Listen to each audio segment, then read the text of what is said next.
Evening दोस्तों, structure RS में आपका स्वागत है। तो गाइज आज अपन चर्चा करेंगे Rajasthan exam guide current affairs question analysis के कुछ क्वेश्चनों के बारे में। यहाँ पर 3 टॉपिक दे रखे हैं। इन टॉपिकों के बारे में भी अपन यहाँ पर विस्तार से चर्चा करेंगे। अपन जानेंगे यहाँ पर WHO के बारे में, मेहरानगढ़ का किला है उसके बारे में, साथ ही मंकी पॉक्स है इनके बारे में। इस तरह अपने 10 क्वेश्चनों के साथ ये 3 टॉपिक है वो कंप्लीट हो जाएंगे। शुरू करते हैं आज के पहले क्वेश्चन के साथ। आज का पहला क्वेश्चन है, अपनी वित्त मंत्री निर्मला सीतारमण ने किस शहर में हाल ही में जीएसटी भवन का उद्घाटन किया है? तो गाइज ये अपने आरएस में प्रीत में पूछा जा सकता है कि हाल ही में जीएसटी भवन का उद्घाटन कहाँ किया गया है। तो वो किया गया है अपने उदयपुर में। उदयपुर में जो अपनी जो वित्त मंत्री है निर्मला सीतारमण, उनके द्वारा इसका उद्घाटन किया गया। अगला क्वेश्चन है, हाल ही में कौन सा मंदिर यांत्रिक हाथी वाला पहला मंदिर बना है? दोस्तों साउथ इंडिया का एक महत्वपूर्ण प्रसिद्ध मंदिर है श्री सिद्धलिंगेश्वर स्वामी मंदिर, जो कि भारत का पहला यांत्रिक हाथी वाला मंदिर बना है। नेक्स्ट क्वेश्चन है, विश्व स्वास्थ्य संगठन ने मंकी पॉक्स बीमारी का नाम क्या रखा हुआ है? दोस्तों बताइए, जो वर्ल्ड हेल्थ ऑर्गेनाइजेशन है इसकी जो एक बीमारी है मंकी पॉक्स डिजीज, इसका नाम क्या रखा है? इसका नाम रखा है एम पॉक्स। अब यहाँ पर अपन चर्चा करेंगे वर्ल्ड हेल्थ ऑर्गेनाइजेशन के बारे में, साथ ही जो मंकी पॉक्स डिजीज होती है इसके बारे में भी यहाँ पर अपन जानेंगे। तो सबसे पहले देखते हैं मंकी पॉक्स डिजीज के बारे में। गाइस यह एक दुर्लभ बीमारी है जो कि जूनोटिक डिजीज है। ठीक है, जैसे यह वायरल डिजीज है, दुर्लभ बीमारी है जो कि जूनोटिक बीमारी है। जूनोटिक का मतलब होता है एक व्यक्ति से दूसरे व्यक्ति में, अर्थात पशुओं से जो बीमारी मनुष्य में फैलती है उस बीमारी को जूनोटिक बीमारी कहते हैं। दोस्तों इसमें जो लक्षण होते हैं वो चेचक डिजीज होती है उसके समान होते हैं, हालांकि इसके जो चिकित्सीय जो परिणाम है वो बहुत ही कम गंभीर होते हैं। मंकी पॉक्स का संक्रमण गाइस पहली बार 1958 में अनुसंधान के लिए किए रखे गए बंदरों को कॉलोनियों में चेचक जैसी बीमारी के दो प्रकोपों के बाद खोजा गया था, जिसे मंकी पॉक्स नाम दिया गया। अर्थात मंकी पॉक्स बीमारी की खोज हुई थी वो 1958 के आसपास की गई थी। ठीक है, मंकी पॉक्स के लक्षणों के बारे में देखते हैं। तो दोस्तों इसमें संक्रमित लोगों में चिकन पॉक्स होती है, उसके जैसे दिखने वाले बॉडी पर दाने निकल आते हैं। ठीक है, चिकन पॉक्स में क्या होता है, अपनी जो शरीर होती है, बॉडी होती है, उस पर छोटे छोटे यूं दाने निकल आते हैं। ऐसे ही दाने मंकी पॉक्स में भी निकलते हैं। लेकिन मंकी पॉक्स के कारण गाइस बुखार, अस्वस्थता, सर दर्द आमतौर पर चिकन पॉक्स के संक्रमण की तुलना में अधिक होते हैं। ठीक है, तो अंतर क्या है, इसमें बुखार आ जाती है, सर दर्द होता है जो कि चिकन पॉक्स बीमारी होती है उसकी तुलना में ज्यादा होता है मंकी पॉक्स डिजीज में। रोग के आरंभिक चरण में गाइस मंकी पॉक्स को चेचक से अलग किया जा सकता है, क्योंकि इसमें लिम्फ ग्रंथि होती है, अपनी जो लिम्फ ग्लैंड होती है वो इसमें बढ़ जाती है। कौन सी ग्रंथि? लिम्फ ग्रंथि है वो मंकी पॉक्स डिजीज में बढ़ जाती है। ये चेचक में और मंकी पॉक्स में प्रमुख अंतर है।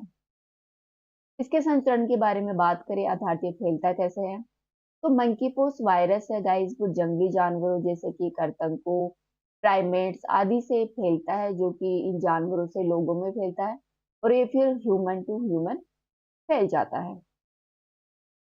दोस्तों संक्रमित जानवरों का पका हुआ मांस खाने से यह बीमारी मुख्य रूप से फैलती है। मानव से मानव में जब संचरण करती है तो इसका मुख्य कारण क्या है कि एक व्यक्ति से दूसरे व्यक्ति में ये फैल जाती है। वो फैलती है श्वसन, जो अपन श्वास लेते हैं, जो श्वास के थ्रू जो स्त्राव करते हैं उसके जरिए। साथ ही संक्रमित व्यक्ति की त्वचा पर जो घाव होते हैं, रोगी की जो त्वचा पर जो घाव से जो तरल पदार्थ निकलता है, दूषित वस्तुओं आदि के संपर्क में आने के कारण यह बीमारी एक व्यक्ति से दूसरे व्यक्ति में फैल जाती है। दोस्तों इसका संचरण टीकाकरण प्लेसेंटा के माध्यम से भी होता है, जो जन्मजात मंकी पॉक्स भी होता है एक तरीके का ये। ठीक है, तो टीकाकरण से भी इसका संक्रमण हो सकता है। दोस्तों ये तेजी से फैलता है और संक्रमित होने पर 10 में से लगभग एक व्यक्ति की मौत इससे हो जाती है। तो देख सकते हैं ये एक गंभीर डिजीज है, क्योंकि 10 में से एक व्यक्ति की इससे डेथ हो जाती है। इसके उपचार और टीकाकरण के बाद में बात की जाए, तो मंकी पॉक्स के संक्रमण को रोकने के लिए कोई विशेष उपचार या गाइस टीका उपलब्ध नहीं है। तो पूछ लिया जाए कि क्या मंकी पॉक्स के लिए कोई टीका उपलब्ध है या कोई दवा उपचार उपलब्ध है? तो नहीं, इसके लिए कोई दवा वगैरह उपलब्ध नहीं है। बचाव ही सुरक्षा है। दोस्तों, वर्ल्ड हेल्थ ऑर्गेनाइजेशन के द्वारा मंकी पॉक्स को लेकर वैश्विक स्वास्थ्य आपातकाल घोषित किया था। इसके बाद में यूरोपियन यूनियन ने मंकी पॉक्स के इलाज के लिए जो टेकी के चेचक का जो टीका होता है, इमवेनेक्स, इसकी अनुशंसा की थी कि इसका उपयोग किया जा सकता है इसके बचाव के लिए। ठीक है, तो ये अपन ने जाना मंकी पॉक्स डिजीज के बारे में। अब अपन देख लेते हैं वर्ल्ड हेल्थ ऑर्गेनाइजेशन के बारे में। दोस्तों, विश्व स्वास्थ्य क्षेत्र में संयुक्त राष्ट्र की स्पेशलाइज्ड एजेंसी है वर्ल्ड हेल्थ ऑर्गेनाइजेशन, जो कि 1948 में इसकी स्थापना की गई थी। ठीक है, जो अपना यूएनओ है, यूएनओ की मुख्य एजेंसी है, स्पेशलाइज्ड एजेंसी है, जो 1948 में बनी थी। इसका हेडक्वार्टर है वो अपने जिनेवा स्विट्जरलैंड में स्थित है। दोस्तों, वर्तमान में डब्ल्यूएचओ में लगभग 194 सदस्य देश हैं। 150 देशों में इसके कार्यालय हैं, साथ ही इसके बहुत सारे क्षेत्रीय कार्यालय भी हैं। लगभग इसके 6 क्षेत्रीय कार्यालय हैं। ये एक अंतर सरकारी संगठन है गाइस, इंटर गवर्नमेंटल ऑर्गेनाइजेशन है। सामान्यतः अपने सदस्य राष्ट्रों के स्वास्थ्य मंत्रालयों के सहयोग से गाइस यह कार्य करती है। तो डब्ल्यूएचओ वैश्विक स्वास्थ्य मामलों का नेतृत्व प्रदान करते हुए स्वास्थ्य अनुसंधान संबंधी जो एजेंडा होता है उनको आकार देती है तथा विभिन्न मानदंड और मानक निर्धारण भी करता है। साथ ही डब्ल्यूएचओ साक्ष्य आधारित नीति विकल्पों को स्पष्ट करता है, देशों को तकनीकी सहायता प्रदान करता है, स्वास्थ्य संबंधी रुझानों की निगरानी और मूल्यांकन भी करता है। डब्ल्यूएचओ ने 7 अप्रैल 1948 से कार्य करना प्रारंभ किया था, अतः वर्तमान में 7 अप्रैल को डब्ल्यूएचओ विश्व स्वास्थ्य दिवस मनाया जाता है। कब मनाया जाता है? 7 अप्रैल को वर्ल्ड हेल्थ जो डे है वो सेलिब्रेट किया जाता है, क्योंकि इसी दिन वर्ल्ड हेल्थ ऑर्गेनाइजेशन की ने है वो अपना कार्य करना शुरू किया था।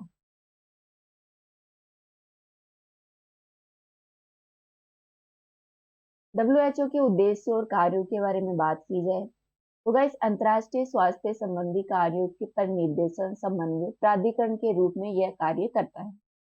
संयुक्त राष्ट्र के साथ विशेष एजेंसियों, सरकारी स्वास्थ्य प्रशासन, पेशेवर समूहों तथा ऐसे अन्य संगठनों जो स्वास्थ्य के क्षेत्र में अग्रणी हैं, आदि के साथ मिलकर यह प्रमुख रूप से कार्य करता है। सरकारों के अनुरोध पर गाय स्वास्थ्य सेवाओं को मजबूत करने के लिए भी डब्ल्यूएचओ सहायता प्रोवाइड करवाता है। इसे वैज्ञानिक और पेशेवर समूहों के माध्यम से सहयोग को बढ़ावा देना और स्वास्थ्य के क्षेत्र की प्रगति में गाइस डब्ल्यूएचओ योगदान देता है। इसके संचालन के बारे में बात की जाए तो इसकी एक महत्वपूर्ण संस्थान है विश्व स्वास्थ्य सभा, वर्ल्ड हेल्थ असेंबली। दोस्तों, विश्व स्वास्थ्य सभा है वो सदस्य राष्ट्रों का प्रतिनिधित्व करने के लिए प्रतिनिधित्व से बनी हुई एक संस्था है। ठीक है, विभिन्न जो सदस्य राष्ट्र है उनका प्रतिनिधित्व करने के लिए वर्ल्ड हेल्थ असेंबली है वर्ल्ड हेल्थ ऑर्गेनाइजेशन की। दोस्तों, ये विश्व स्वास्थ्य सभा की बैठक है वो नियमित वार्षिक सत्र और कभी कभी विशेष सत्रों पर भी इसका आयोजन किया जाता है। तब किया जाता है, वार्षिक सत्र के आधार पर इसका आयोजन किया जाता है। प्रत्येक सदस्य का प्रतिनिधित्व अधिकतम 3 प्रतिनिधियों द्वारा किया जाता है, जिसमें से किसी एक को मुख्य प्रतिनिधि के रूप में चुना जाता है। तो इन प्रतिनिधियों को स्वास्थ्य के क्षेत्र में उनकी तकनीकी जो क्षमता होती है, उनकी योग्यता के आधार पर चुना जाता है। वो हेल्थ में कितना कुछ नॉलेज रखते हैं उसके आधार पर, क्योंकि ये सदस्य होते हैं वो राष्ट्रीय स्वास्थ्य प्रशासन द्वारा अधिमान्य प्राप्त प्रतिनिधि होते हैं स्वास्थ्य के क्षेत्र में। दोस्तों, जो ये असेंबली है इसका मुख्यालय जिनेवा स्विट्जरलैंड के वार्षिक रूप से इसमें इसका आयोजन किया जाता है। कार्यकारी बोर्ड के द्वारा तैयार किया गया विशिष्ट स्वास्थ्य एजेंडा इस सभा का महत्वपूर्ण फोकस होता है। इसमें जो फोकस किया जाता है, चर्चा की जाती है, वो उस टॉपिक पर की जाती है जो कार्यकारी बोर्ड के द्वारा डिसाइड किया जाता है। मई 2022 में विश्व स्वास्थ्य संगठन में विश्व स्वास्थ्य सभा का 75वां सत्र है वो आयोजित किया गया था। ठीक है, तो स्वास्थ्य सभा के कार्यों के बारे में बात की जाए तो दोस्तों, ये डब्ल्यूएचओ की जो नीतियां होती हैं, पॉलिसी होती है, उनका निर्धारण करती है। यह संगठन की वित्तीय नीतियों की भी निगरानी करती है, जो फाइनेंशियल पॉलिसी होती है उनकी, साथ ही जो बजट की समीक्षा करती है और उसका अनुमोदन भी करती है। विश्व स्वास्थ्य सभा डब्ल्यूएचओ और संयुक्त राष्ट्र के मध्य होने वाले जो भी समझौते हैं, उनमें आर्थिक और सामाजिक परिषद को रिपोर्ट करती है। ठीक है। आर्थिक और सामाजिक परिषद को रिपोर्ट कौन करता है? वो विश्व स्वास्थ्य सभा करती है, जिसमें वर्ल्ड हेल्थ ऑर्गेनाइजेशन और यूएनओ के विभिन्न समझौते होते हैं। इसके सचिवालय के बारे में बात की जाए तो सचिवालय में महानिदेशक और ऐसे तकनीकी प्रशासनिक कर्मचारी शामिल होते हैं जिनकी संगठन के लिए आवश्यकता मानी जाती है। विश्व स्वास्थ्य सभा द्वारा निर्धारित शर्तों के अनुरूप बोर्ड द्वारा नामांकन के आधार पर विश्व स्वास्थ्य सभा के महानिदेशक की नियुक्ति की जाती है। ठीक है गाइस। इसकी सदस्यता और सह सदस्यता के बारे में बात की जाए तो संयुक्त राष्ट्र के जो सदस्य होते हैं वो इसके सदस्य बन सकते हैं। यूएनओ के जो भी सदस्य देश हैं वो इसके सदस्य बन सकते हैं। ऐसे क्षेत्र या क्षेत्रीय समूह जो अंतर्राष्ट्रीय संबंधों के संचालन के लिए जिम्मेदार नहीं है, उन्हें स्वास्थ्य सभा द्वारा सह सदस्यों के रूप में नामित किया जा सकता है। तो विश्व स्वास्थ्य संगठन और भारत के बारे में बात की जाए तो भारत 12 जनवरी 1948 को विश्व स्वास्थ्य सभा का सदस्य बना था। ठीक है। डब्ल्यूएचओ का दक्षिणी पूर्वी एशियाई क्षेत्रीय कार्यालय है। इसके कितने क्षेत्रीय कार्यालय? 6 क्षेत्रीय कार्यालय हैं। जो दक्षिणी पूर्वी एशियाई कार्यालय है वो अपनी नई दिल्ली में स्थित है, वर्ल्ड हेल्थ ऑर्गेनाइजेशन का।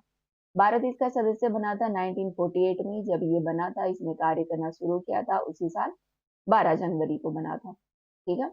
ये अपने जाना वर्ल्ड हेल्थ ऑर्गेनाइजेशन के बारे में। अगला क्वेश्चन है, हाल ही में वैश्विक संपत्ति मूल्य सूचकांक में कौन शीर्ष पर रहा है? तो दोस्तों वैश्विक संपत्ति है उस पर मूल्य सूचकांक जारी किया गया, जिसमें मनीला है वो सर्वाधिक ऊंचे स्थान पर रहा है। ये देखते हैं, निम्नलिखित में से कौन से किले को मयूर ध्वजगढ़ कहा जाता है? तो दोस्तों यहाँ पर विभिन्न किले दे रखे हैं, रणथंबोर, तारागढ़, लोहागढ़, मेहरानगढ़। तो इसका आंसर है मेहरानगढ़। मेहरानगढ़ है वो जोधपुर का एक महत्वपूर्ण किला है, जिसे मयूर ध्वजगढ़ के नाम से भी जाना जाता है। इस गढ़ के बारे में चर्चा की जाए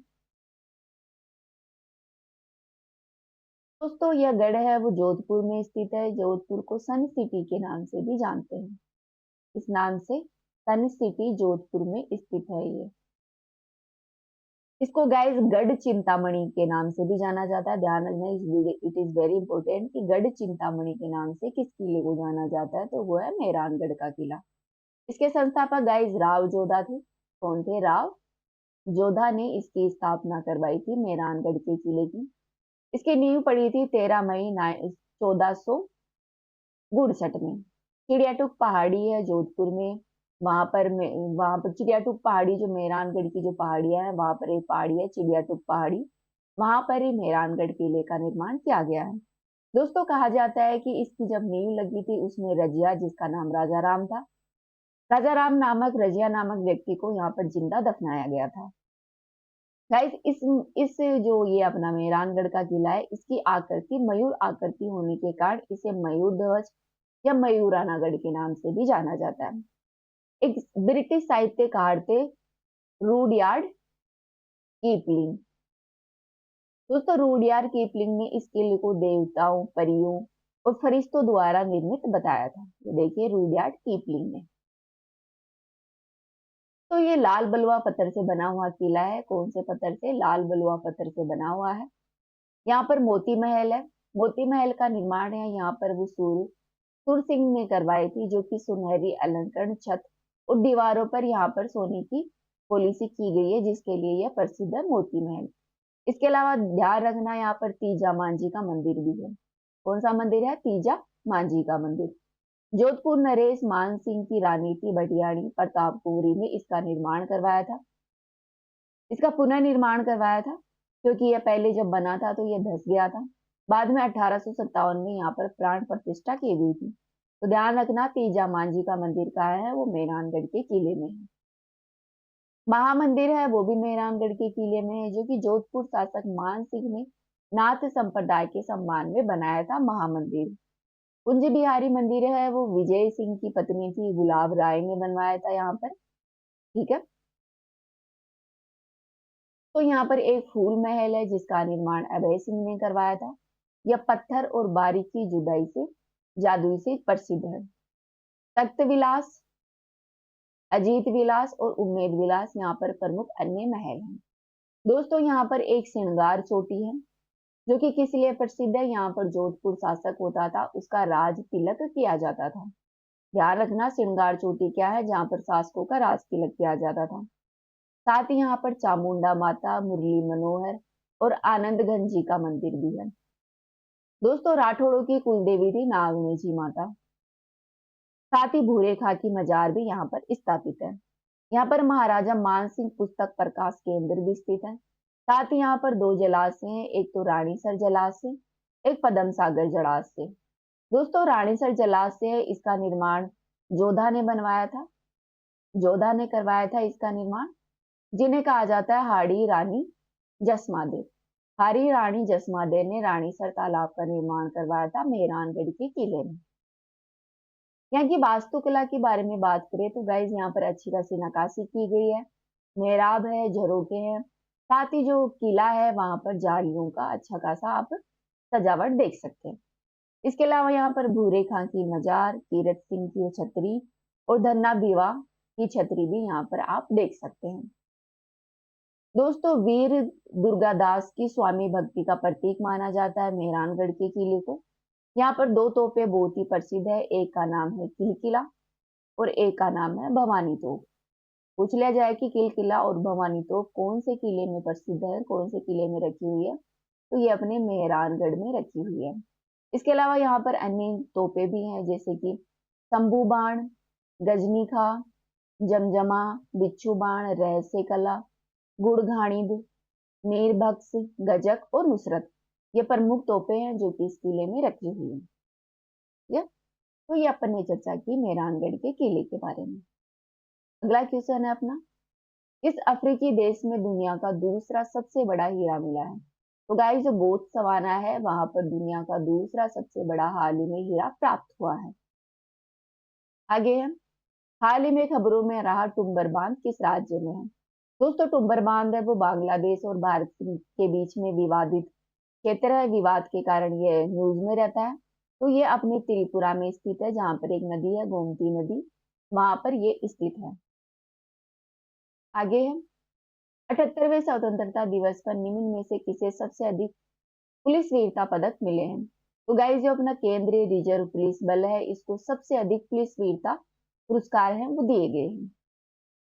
हाल ही में प्रधानमंत्री नरेंद्र मोदी ने किस देश को भीष्म क्यूबस भेंट किए हैं। दोस्तों भीष्म क्यूबस है वो अभी हाल ही में अपने रूस और यूक्रेन के बीच में जो युद्ध चल रहे हैं उस दौरान भारत के द्वारा भीष्म क्यूबस है वो यूक्रेन को दिए गए हैं, जो कि एक तरह का मेडिकल सुविधाएं आदि जो प्रोवाइड करवाने के लिए एक महत्वपूर्ण उपकरण है। तो आभूषण किस अंग पर पहना जाता है। दोस्तों आपको तो पता ही होगा कंदोरो आभूषण कहाँ पर पहना जाता है, क्योंकि गानों में भी इसका बहुत नाम होता है कंदोरो आभूषण का। तो ये महिलाएं हैं वो अपने कमर पर धारण करने करती है, तो ये महत्वपूर्ण आभूषण है। तो गाइस आज के वीडियो में इतना ही, अपन ने एग्जाम गाइड पे कुछ क्वेश्चन देखे। कल एक नए लेक्चर के साथ फिर मिलते हैं, के लिए इतना ही। Thank you.